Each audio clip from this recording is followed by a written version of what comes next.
अब देखते हैं कि एप्लीकेशन क्या है, वेक्टर लॉ ऑफ एडिशन का एप्लीकेशन क्या है।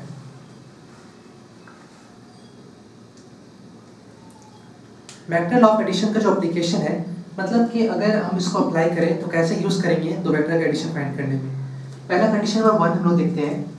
कंडीशन नंबर 1 हम लोग देखते हैं कि जब थीटा 0 डिग्री है, मतलब कि जब दो वेक्टर के बीच एंगल 0 डिग्री दिया हुआ है और वैसे केस में रिजल्टेंट वेक्टर पूछ रहा है। रिजल्टेंट वेक्टर मतलब उसका मैग्नीट्यूड भी और उसका डायरेक्शन भी। सपोज कर लीजिए मैं इसको एग्जांपल देकर दिखा रहा हूँ कि एक पॉइंट पे वेक्टर ए और वेक्टर बी दोनों सेम डायरेक्शन में एक्ट कर रहा है। वेक्टर ए और वेक्टर बी दोनों सेम डायरेक्शन में एक्ट कर रहा है, तो इसके रिजल्टेंट का डायरेक्शन क्या होगा और मैग्नीट्यूड क्या होगा। तो कॉमन सेंस है ना, अगर किसी चीज़ को हम इधर पुल करेंगे, दोनों मिलकर इधर ही पुल करेंगे तो रिजल्टेंट इधर ही होगा, कहीं और ऑप्शन भी नहीं है, किसी दूसरे डायरेक्शन पॉसिबल भी नहीं। तो हम ऐसे लिखेंगे, पहले इसका वेक्टर फॉर्म दिखाएंगे। तो वेक्टर फॉर्म में कैसे लिखेंगे कि इस पॉइंट पे vector A plus vector B जब ऐड करेगा तो यहाँ पे एक रिजल्ट वेक्टर आएगा, मतलब इस ऑब्जेक्ट के ऊपर एक रिजल्ट आएगा, दोनों के बदले में एक रिजल्ट आएगा। ये हो गया। अच्छा, जो भी रिजल्ट आएगा उस पॉइंट, मान लेते पॉइंट वो है, तो उस पॉइंट पे जो भी रिजल्ट आएगा दोनों को ऐड करके, वो रिजल्ट का मैग्नीट्यूड क्या होगा। तो r का जो मैग्नीट्यूड होगा, फॉर्मूला क्या है, रूट ओवर वेक्टर a का स्क्वायर वेक्टर b, क्या चीज, मैग्नीट्यूड का स्क्वायर, कभी भी एरो नहीं, plus 2ab cos theta. Theta क्या है, एंगल बिटवीन टू वेक्टर, दोनों सेम डायरेक्शन में। थीटा क्या है, दोनों के टेल के बीच 0 डिग्री का एंगल है ना। देखिए ये दोनों के टेल के बीच 0 डिग्री का एंगल है, दोनों सेम डायरेक्शन में है। ठीक है, क्या हो गया, cos 0। आप सबको मालूम है cos 0 क्या होता है, cos 0 होता है 1। तो यहाँ पे क्या आ जाएगा, r equal to root over a square plus b square plus 2ab, क्या आ गया 2ab। और इसको सॉल्व करेंगे तो ये आएगा a प्लस बी का होल स्क्वायर। क्या आ गया, a प्लस बी का होल स्क्वायर। इसको आगे सॉल्व करेंगे तो ये हो जाएगा a प्लस बी। देखिए ये जो रिजल्ट आया है ना, इस रिजल्ट को हम लोग मैक्सिमम रिजल्ट भी बोलते हैं। अब मैक्सिमम रिजल्ट क्यों बोलते हैं, क्योंकि अगर किसी पॉइंट पे दो वेक्टर का एडिशन मैक्सिमम होना है तो फॉर गिवन वेक्टर के लिए, मतलब कि उसका मैग्नीट्यूड a और b है, तो उस गिवन मैग्नीट्यूड पे कैसा एंगल अरेंज किया जाए कि रिजल्ट मैक्सिमाइज हो जाए। ठीक है, सपोज कर लीजिए यहाँ पे एक बड़ा सा मेज रखा हुआ है, बहुत भारी सा पत्थर है, मान लीजिए पत्थर है, उसको हमको वहाँ ले जाना है, उस डायरेक्शन में ले जाना है। मैं हूँ इस रूम में और मेरा दोस्त है, तो हम लोग क्या करेंगे, मान लीजिए मैं पत्थर को उधर धक्का मार रहा हूँ और मेरा दोस्त उधर से इधर धक्का मार रहा है, तो यहाँ जो रिजल्ट आएगा वो अच्छा आएगा, नहीं आएगा ना, वो मिनिमाइज हो जाएगा क्योंकि मेरा दोस्त मेरे अगेंस्ट में काम कर रहा है, तो मेरा दोस्त का वेक्टर मेरे अगेंस्ट में ऐड होगा। लेकिन क्या है, हम दोनों दोस्त मिलकर सेम डायरेक्शन में ऐड करेंगे तो इससे क्या होगा, पत्थर स्टोन जल्दी जल्दी जाएगा क्योंकि रिजल्ट ज़्यादा होगा, रिजल्टेड फोर्स ज़्यादा होगा, मतलब कि दोनों सेम डायरेक्शन में अप्लाई करें। नहीं तो अगर अलग अलग डायरेक्शन में अप्लाई करेंगे ना, तो अलग अलग डायरेक्शन में अप्लाई करने से उसका इफेक्ट अलग अलग डायरेक्शन बढ़ जाता है, एक वहाँ एक्ट कर रहा है, एक वहाँ एक्ट कर रहा है, तो उसका इफेक्ट बढ़ जाता है। हमें बताया ना वेक्टर रिजॉल्व होता है, तो वो कुछ इफेक्ट वहाँ ले जाता है, कुछ एक कंपोनेंट वहाँ आ गया, एक कंपोनेंट वहाँ आ गया, एक ही डायरेक्शन में सारा अप्लाई नहीं होता है।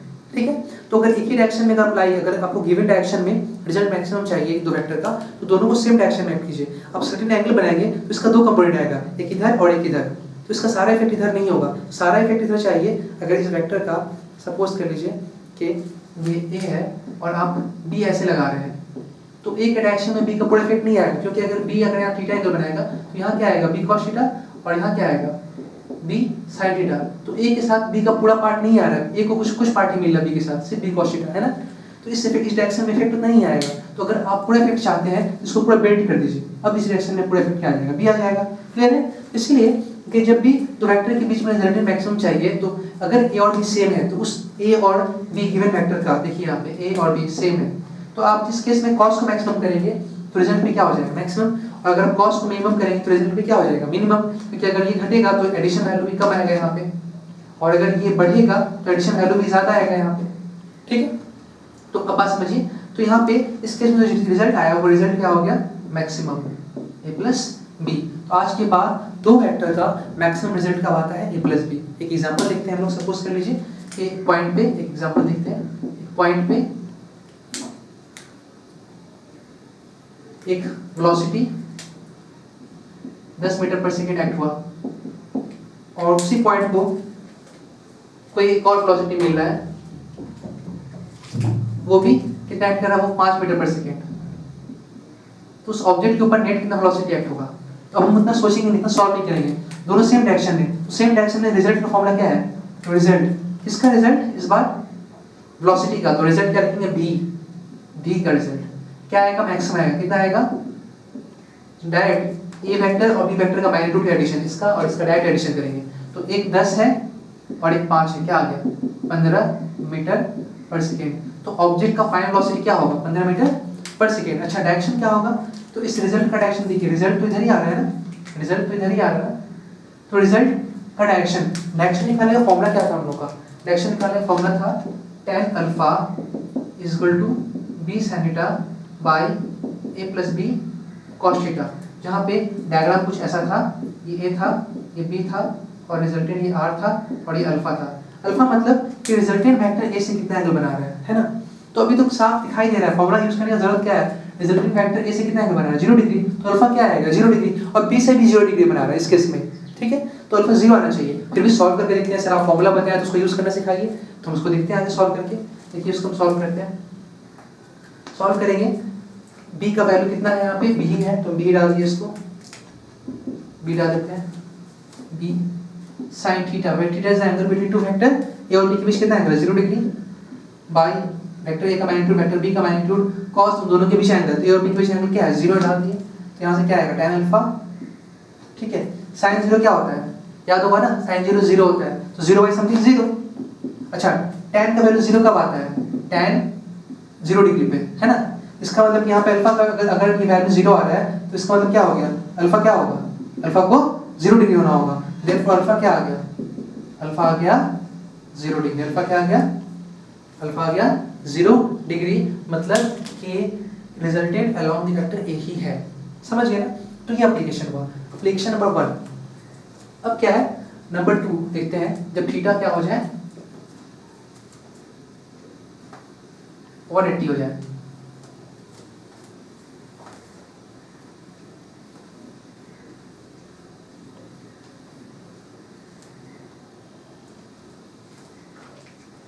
नंबर 2 क्या है, अगर मान लीजिए थीटा जो है वो क्या है 180, मतलब एक पॉइंट पे एक वेक्टर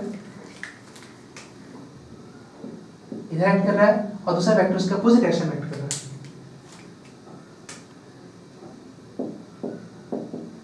ठीक है, एंगल क्या होगा इनके बीच में, एंगल हो गया 180। अब रिजल्ट क्या होगा, देखिए बहुत लोग इस तरह की कंडीशन को समझते हैं कि वो सब्सट्रैक्शन ऑफ वेक्टर है, नहीं, सब्सट्रैक्शन ऑफ वेक्टर और सब्सट्रैक्शन नॉर्मल फर्क है, तो हर वो चीज़ यहाँ माइनस दिख रहा है और सब्सट्रैक्शन जरूरी नहीं है, हो सकता है वेक्टर ऑफ एडिशन में एक जगह सब्सट्रैक्शन आ जाए, हो सकता है कि वहाँ माइनस आ जाए, तो माइनस आने का मतलब जरूरी नहीं है कि वो सब्सट्रैक्शन ऑफ वेक्टर है, क्लियर है, वो जरूरी नहीं कि वो सब्सट्रैक्शन ऑफ वेक्टर है।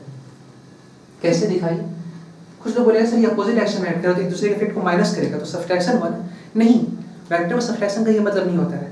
हम अभी भी इस ऑब्जेक्ट पे निकालेंगे कि ऑब्जेक्ट पे दोनों जब फोर्स लगाए तो नेट फोर्स कितना है, तो वेक्टर में रिजल्टेंट का मतलब होता है, एडिशन का मतलब होता है कि वहाँ पे नेट कितना आ रहा है, जब सब मिलकर एक्ट करेगा चाहे जहाँ भी एक्ट करे सबका नेट कितना है, इसका मतलब होता है एडिशन, ये एप्लीकेशन।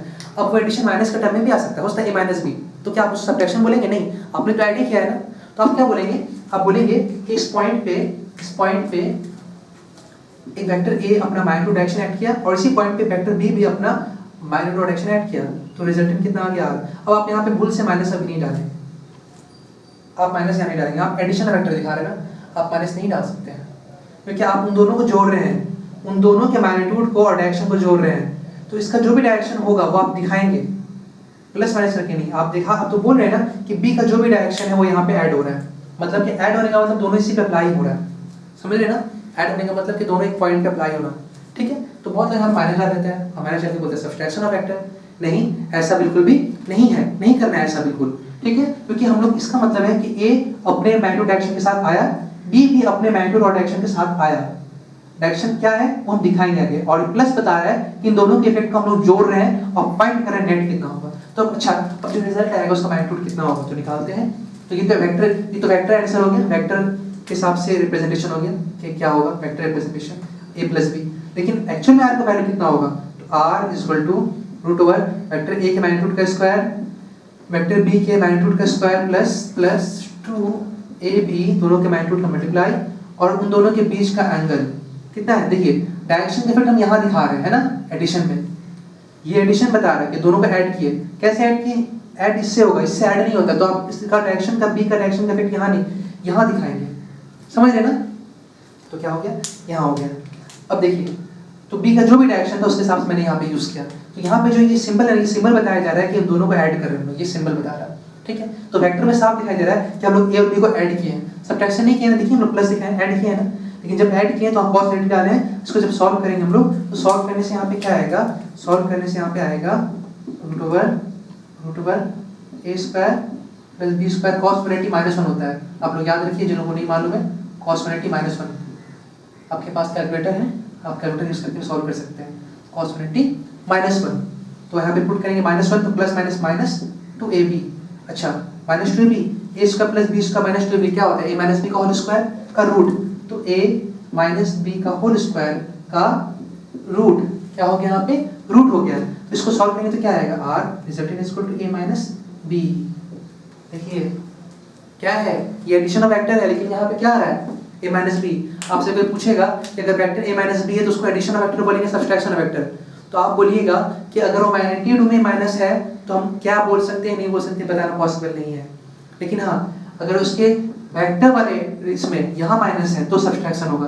लेकिन अगर यहाँ भी प्लस है तो यहाँ प्लस माइनस इससे मतलब नहीं है, वो एडिशन है। यहाँ पे प्लस भी हो सकता है, माइनस भी हो सकता है। पिछले केस में क्या आया था, प्लस आया था ना, a प्लस बी। देखिए माइनस आ गया, तो a प्लस बी है तो भी वेक्टर में प्लस बी, वेक्टर का एडिशन है ना। तो वेक्टर के साथ आप क्या यूज कर, देखिए यहाँ वेक्टर एरो यूज कर रहे हैं क्या, वेक्टर के साथ आप क्या यूज किए, प्लस, और उसको वेक्टर लॉ ऑफ एडिशन से आप जोड़ रहे हैं। देखिए कौन सा लॉ ऑफ एडिशन है, वेक्टर लॉ ऑफ एडिशन है। सब्ट्रैक्शन का लॉ तो हम लोग पढ़े ही नहीं अभी तक, तो ये कौन से लॉ ऑफ एडिशन से आया है, ये वेक्टर लॉ ऑफ एडिशन से आया है। तो इसलिए ये भी एडिशन है, therefore a plus b addition हो सकता है और a माइनस b एडिशन हो सकता है। तो आजकल कोई पूछे कि a माइनस b एडिशन है या सब्ट्रैक्शन, तो आप बोलिएगा a प्लस b और a माइनस b कुछ भी हो, ये मे भी एडिशन भी हो सकता है, मे भी सब्ट्रैक्शन भी हो सकता है। सब्ट्रैक्शन मैंने पढ़ाया नहीं है, ठीक है। तो कैसे पता चलेगा, तो आप बोलेंगे क्या आंसर देंगे कि अगर वेक्टर के सिंबल में प्लस दिया हुआ है मतलब वो एडिशन है, लेकिन अगर वेक्टर के सिंबल में अगर माइनस देंगे तब वो सब्ट्रैक्शन होगा। तो यहाँ पे वेक्टर के सिंबल में प्लस माइनस नहीं है, तो हम श्योरली नहीं बोल सकते हैं कि ये एडिशन है या फिर सब्ट्रैक्शन। समझ गए ना कि एरो का होना और नहीं होने का क्या मतलब है। तो ये फाइनली इस इसको ऐड करके आप इतना मैग्नीट्यूड लाए, तो इसका रिजल्टेंट का मैग्नीट्यूड क्या आ गया, माइनस बी। क्योंकि देखिए यहाँ पे a माइनस बी मतलब a बड़ा है और b छोटा है ना, b माइनस मतलब b बड़ा होता है। याद रखिएगा जब भी दो वेक्टर देगा और कुछ नहीं बोलेगा दोनों में कौन बड़ा है।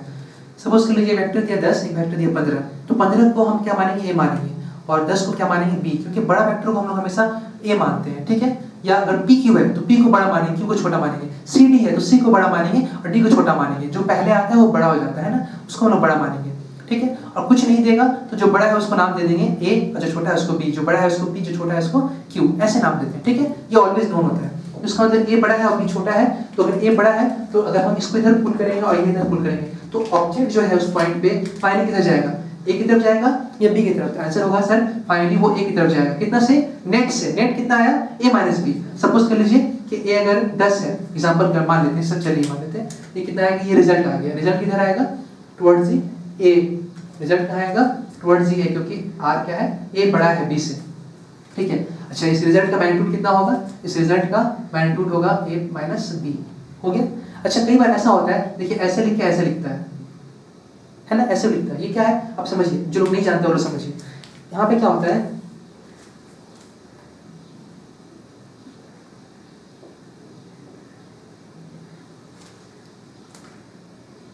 देखिएगा ये हुआ r का मैग्नीट्यूड कितना है, a माइनस b, यहाँ सिर्फ मैग्नीट्यूड है r का, ठीक है।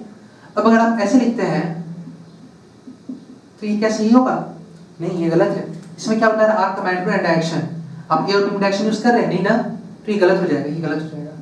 तो अभी क्या करना है, बहुत लोग ऐसे लिखते हैं r का मॉड, इसको बोलते हैं मॉड, r का मॉड मतलब कि मैग्नीट्यूड ऑफ r,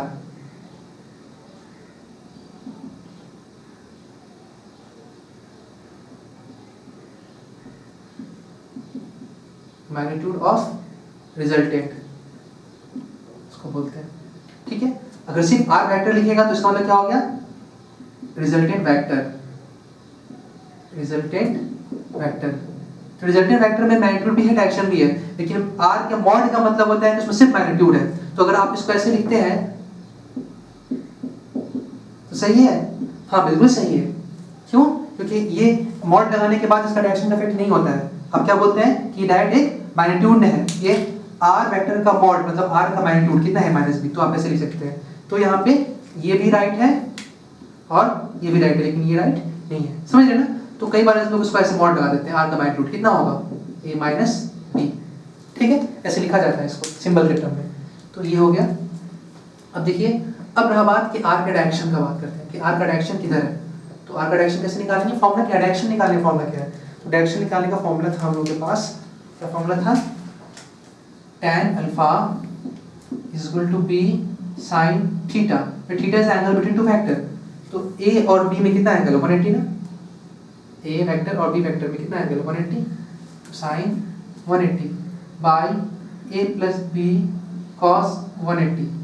sin 180 में क्या होता है, sin 180 0, sin 180 क्या होता है, 0 होता है। आप लोग जिनको याद नहीं हो सब याद कीजिए, मैं लिखते जा रहा हूँ, आप लोग उसको करेक्ट करते रहिए धीरे धीरे। मैंने tan का लिख दिया, cos 180 का लिख दिया, अभी मैं लिख रहा हूँ sin 180 का। sin 0 भी 0 होता है, sin 180 भी 0 होता है, कैलकुलेटर में यूज करके चेक कर सकते हैं। sin क्लिक कीजिएगा और 180 पुट कीजिएगा, देखिएगा वो 0 आ जाएगा, ठीक है। तो आप लोग याद कीजिए sin 180 0, तो 0 बाई समथिंग 0, तो फिर से tan अल्फा का वैल्यू 0 आ गया। अच्छा tan का वैल्यू 0 कब होता है, tan 0 डिग्री पे। अच्छा मतलब अल्फा का वैल्यू क्या आ गया, 0 डिग्री। 0 का मतलब क्या हो गया, वो तो आपको मालूम था पहले से ही, रिजल्टेंट ए के डायरेक्शन में, मतलब कि अल्फा जो एंगल है वो एंगल बिटवीन रिजल्टेंट वेक्टर और ए वेक्टर के बीच है। ए मतलब बड़ा वेक्टर है ना, क्योंकि मैंने बताया ये मतलब बड़ा वेक्टर, तो रिजल्टेंट का एंगल हम लोग हमेशा बड़ा वेक्टर से दिखाते हैं, बी से नहीं दिखाते। पूछेगा दिखा देंगे, नहीं पूछेगा तो बड़ा वेक्टर से ही दिखाएंगे हम लोग, ठीक है। तो बड़ा वेक्टर से मतलब ए से कितना एंगल बना रहा है, कुछ नहीं, वो उसके डायरेक्शन में, तो अल्फा तो 0 नहीं था, तो ऐसे भी आ गया वैसे भी आ गया, है ना। अब ऐसे ही, अब अगर मान लीजिए आपको एग्जांपल समझना है, आप समझ चुके हैं, फिर भी अगर एग्जांपल समझना है तो मैं बता दे रहा हूँ एग्जांपल। अब क्या है, इस पॉइंट पे 10 मीटर पर सेकंड इधर एक्ट किया वेलोसिटी और 5 मीटर पर सेकंड इधर एक्ट किए। मैंने पिछले केस में 10 और 5 लिया था। तो अब जो ऑब्जेक्ट है उसका नेट वेलोसिटी कितना होगा, अब जो ऑब्जेक्ट है वो नेट वेलोसिटी कितना होगा और किधर होगा, तो आंसर है नेट वेलोसिटी इधर होगा, कितना होगा। तो रिजल्टेंट का फॉर्मूला क्या आ गया, रिजल्टेंट फॉर्मूला अपोजिट डायरेक्शन में। तो जब भी 180 पे ऐड करते हैं 180 पे, तो रिजल्टेंट का मैग्नीट्यूड क्या आता है, रिजल्टेंट। तो रिजल्टेंट किसका, वेलोसिटी का। तो वेलोसिटी का रिजल्टेंट क्या आएगा, रिजल्टेंट ऑफ वेलोसिटी बड़ा वेक्टर माइनस छोटा वेक्टर। तो बड़ा वेक्टर 10 माइनस छोटा वेक्टर 5, क्या आ गया, 5 मीटर पर सेकंड, 5 मीटर पर सेकंड। किधर, राइट या लेफ्ट, तो राइट। पहले भी हम लोग 10 और 5 ऐड किए थे, तो पहले कितना आया था, 15 आया था, मैक्सिमम आया था, क्योंकि 0 डिग्री पे मैक्सिमम आता है। लेकिन अब अपोजिट हो गया ना, तो देखिए मिनिमम, क्योंकि 10 और 5 का मैक्सिमम वैल्यू 15 ही हो सकता है, 15 से ज्यादा नहीं हो सकता है, क्योंकि आप हार्डली 10 + 5 ऐड करें तो 15 ही आएगा, और मिनिमम सब्सट्रैक्ट करें तो मिनिमम क्या आएगा, 5 से कमा ही नहीं सकता है। तो हर दो वेक्टर के बीच में एक मैक्सिमम वैल्यू होता है और एक मिनिमम वैल्यू होता है, और बाकी वैल्यूज उनके बीच में होता है। तो यहाँ पे क्या देख रहे हैं कि 180 पे जब हम करते हैं ना, 180 पे ना, तो 180 पे मिनिमम आता है। क्यों मिनिमम, क्योंकि हम लोग पहले भी जानते हैं कि जो r है वो cos के वैल्यू पर डिपेंड कर रहा है। अगर हम a और b को चेंज नहीं कर रहे हैं तो अलग अलग cos का वैल्यू पे अलग अलग वैल्यू आएगा। तो जब ये cos मैक्सिमम होगा तो ये भी मैक्सिमम होगा, जब ये cos मिनिमम होगा तो ये भी मिनिमम होगा। और cos 180 -1, cos का वैल्यू 180 -1, इससे छोटा वैल्यू आता ही नहीं, -2, -1.1, -1.2 आता ही नहीं है, लास्ट वैल्यू -1, आप चेक करके देख लीजिए। तो cos का मिनिमम वैल्यू क्या है, cos का मिनिमम वैल्यू -1 है, इसलिए r यहाँ पे जो आया वो क्या आ गया, r आया मिनिमम। तो दो वेक्टर का मैक्सिमम रिजल्ट क्या होता है, a + b, कितना डिग्री पे, 0 डिग्री पे, मतलब दोनों सेम डायरेक्शन में एक्ट करें, ठीक है। और दो वेक्टर का मिनिमम वैल्यू क्या होता है, a - b, जब दोनों अपोजिट एक्ट करें उसका कम से कम वैल्यू आएगा। बाकी वैल्यूज क्या होगा, इनके बीच में अलग अलग एंगल, ये बहुत सारा वैल्यू है, तो सारा वैल्यू लाई करें इनके बीच में, a + b से लेकर के a - b के बीच में वैल्यू होगा, बीच में, ठीक है। कम से कम क्या होगा, a - b, और ज्यादा से ज्यादा क्या होगा, a + b, और बाकी सारा वैल्यू जो होगा और अदर एंगल पे 30, 60, 40, 50, 90 है ना, 30, 60, 40, 50, 90, 100 मतलब कुछ भी 100, 110, 21, 31, 41, 51, 60, 180, तो सारा वैल्यू जो होगा वो मिनिमम और मैक्सिमम के बीच का वैल्यू है। देखिए यहाँ से उनके बीच का वैल्यू उनके बीच में रहेगा, ना a + b से ज्यादा होगा ना a - b से कम होगा, ठीक है, ऐसे उससे कम नहीं हो सकता, ठीक है। ये हो गया। अब देखते हैं, तो रिजल्ट आ गया 5 मीटर पर सेकंड, किधर, टुवर्ड्स द वेक्टर 10 मीटर पर सेकंड, ये टुवर्ड्स द ईस्ट ऐसे बोलेंगे तो, ठीक है। ये हो गया, तो अल्फा 0 डिग्री हो गया, ये आंसर हो गया और मिनिमम आंसर हो गया। अब अगर मानते हैं कि जो केस नंबर 3 है एप्लीकेशन में, कि दो वेक्टर को ऐड करना है और एंगल कितना पे हो,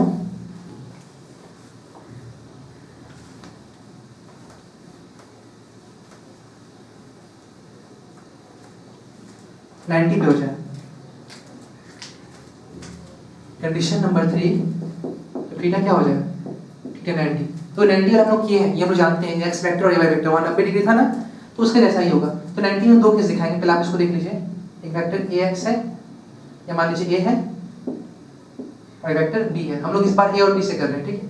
तो इन दो वेक्टर के बीच देखिए एंगल कितना बन रहा है, एंगल बन रहा है 90। उसका रिजल्ट क्या होगा, तो रिजल्ट देखिए एकदम बीचों बीच नहीं बोलेंगे, इनके बीच नहीं होगा रिजल्ट, क्योंकि अब जो वेक्टर है वो ए की तरफ भी जाएगा, बी की तरफ भी, मतलब आगे भी बढ़ेगा और ऊपर भी जाएगा, दोनों होगा, आगे भी बढ़ेगा और ऊपर भी जाएगा, जिसकी वजह से दो डायरेक्शन आएगा, एक्स भी आएगा और वाई भी आएगा। समझ रहे हैं क्या बोल रहे हैं, एक्स भी आएगा और वाई भी आएगा। तो अब क्या करें, कैसे किए, उसको देखते हैं हम लोग क्या करना है।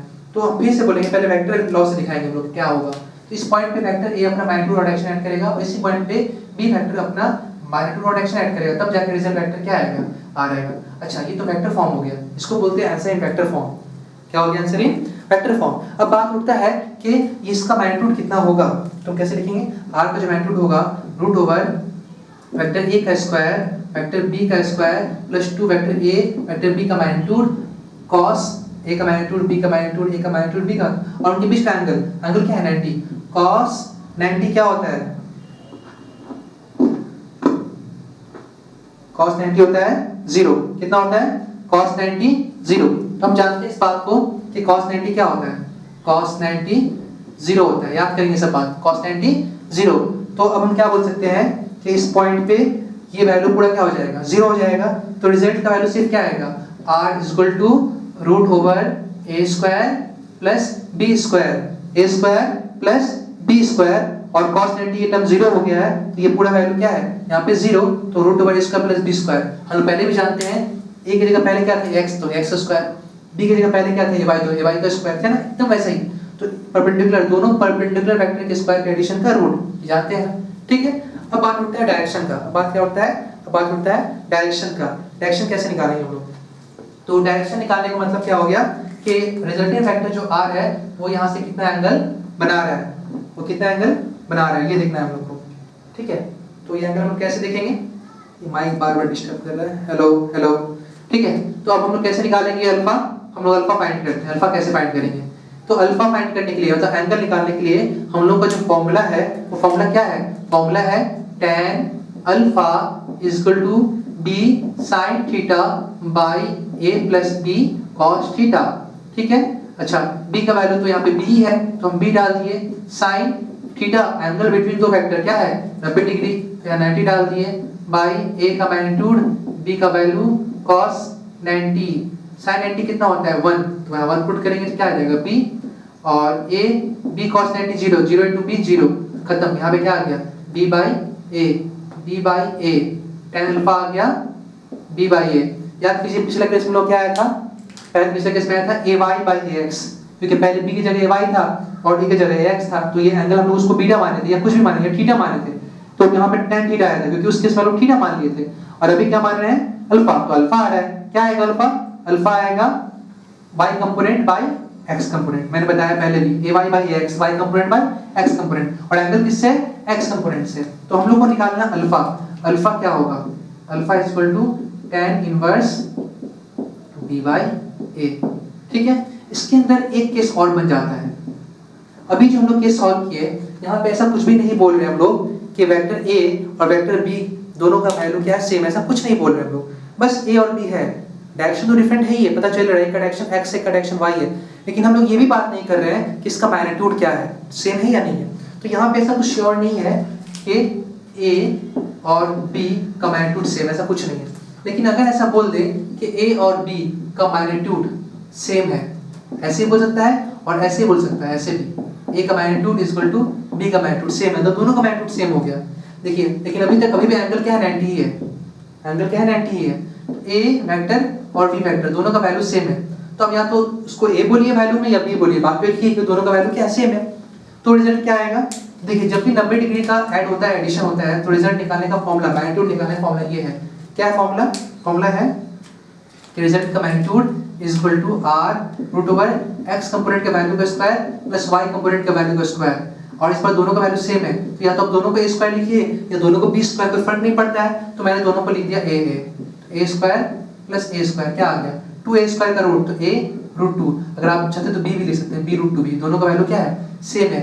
तो इससे पता चला कि इसका जो रिजल्टेंट हो गया a √2 या फिर b √2, ये हो गया ना।